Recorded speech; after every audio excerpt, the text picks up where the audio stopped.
on. The story from the project. Innocent black man. Let me be clear. Damn, man. The story from the project.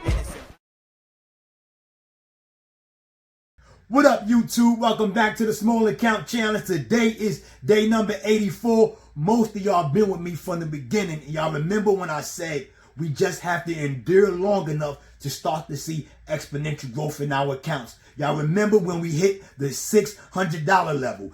That was a tough level, but we kept fighting. Yesterday we cracked the $1,400 level, and we didn't stay there long because today we're in the $1,500 level. And I'm going to tell you exactly how we did it. And today, midday market recap.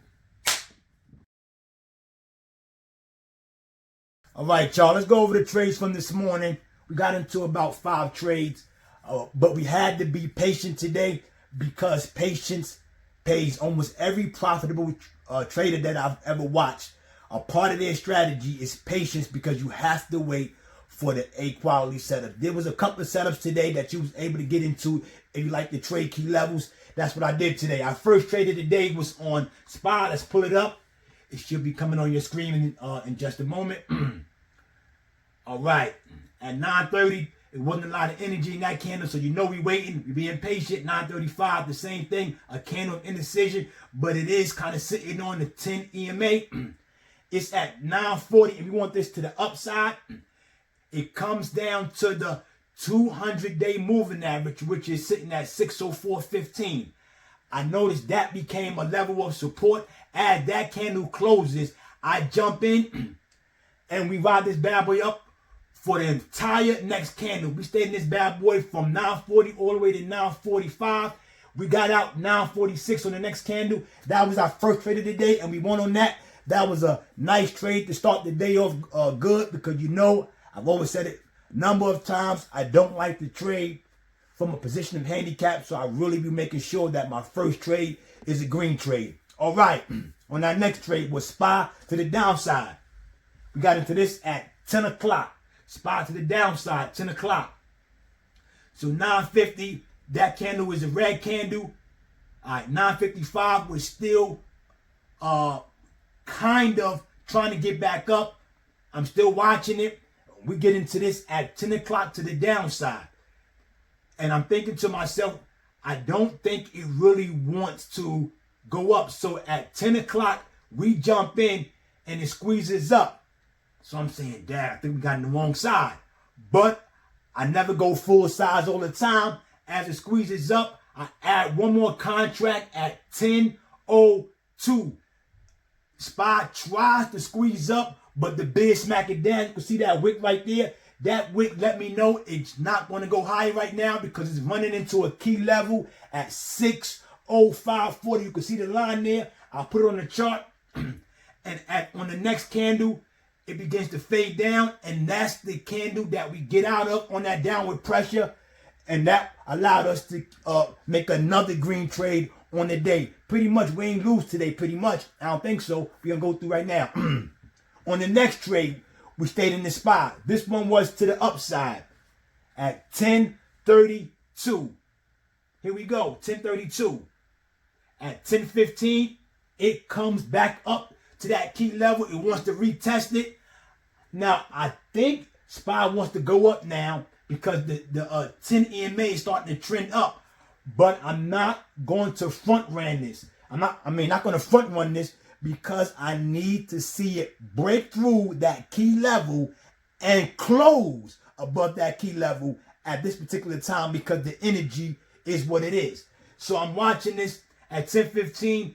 As 10:20, it breaks through the key level, but I'm not convinced yet. I need to see it close. It finally closes above the key level. So 10:25 is still holding. I'm making sure that it don't want to come back down. It absolutely comes back down on the next candle, but that key level now becomes support. That's when I jump in. We ride it back up to the upside and we add a contract at 10:34. It continues to squeeze. And on the next candle, which is the 10:40 candle, even though we got out 10:37, we ride that bad boy up. And that was our Next green trade on the day. We pretty much sitting pretty on the day now. Now we got a nice cushion so we can play with a little bit of some of our trades, and we're gonna take small size. Our next trade was on Meta to the upside. We tried to get into Meta earlier, but because Meta was having a tough time getting over the 722 level, so I said, nah, Meta not the one today, because the 200 day was kind of sitting around there, and the 200 day is an excellent resistance and support level. Stocks can go up and come right back down to that, or go down and come right back to that. So you really got to watch that level. So we jump into this at 1040 to the upside. All right, cool. At 1020, it finally breaks through confidently to me through the 200. On the next candle, it squeezes up to it squeezes up at 1025, and now I'm saying, okay, it looks like it wants to retest the higher day, which was the pre-market higher day, which is over here. So anyway, on the next candle, it begins to come back down. It comes back down to the 200-day moving average. So now I'm convinced now that's becoming support. At 1035, it's still sitting there. We jump in on the next candle to ride it up. 1040, it rides up, and now it meets a little bit of resistance, but we're still holding. At 1045, we're still holding.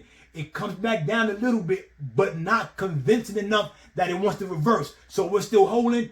It's on the next candle that it squeezes up, and at 1048, before the candle closed at 1050, we sell, and that allowed us to have about almost, probably like 2.9% on that one. Then our next trade was on SPY to the upside. No, excuse me, to the downside. This is our last trade of the day. Okay, this is at 1049. Right after we left Meta at 1048, we ran over the SPY, because since Meta was trending downward, and I know Meta is a part of the SPY ETF, I'm figuring now, okay, cool, since Meta's going down, it probably means SPY is going down. I was absolutely right. At 1045, SPY finally reaches this not all-time high, it's higher day, which is 607. At the next candle, as that candle closes, the 1045 candle, we jump in it with the expectation, predicting that it's going to go back down, and it does that, exactly that. It rides down, we add another contract at 1052, we ride it down all the way back down to the 10 EMA, and we get out on some chump change. It wasn't a lot, but that puts us almost at $50 on the day. You can see it there. That's how we finished today, able to get our 3% on the day and not cross over, but actually kiss the $1,500 level. That's how we did it today, y'all. 2 back-to-back green days, nice green days, yesterday and today. That's how the day went, y'all. And we'll be back at this tomorrow for day number 85. All right, y'all. Peace.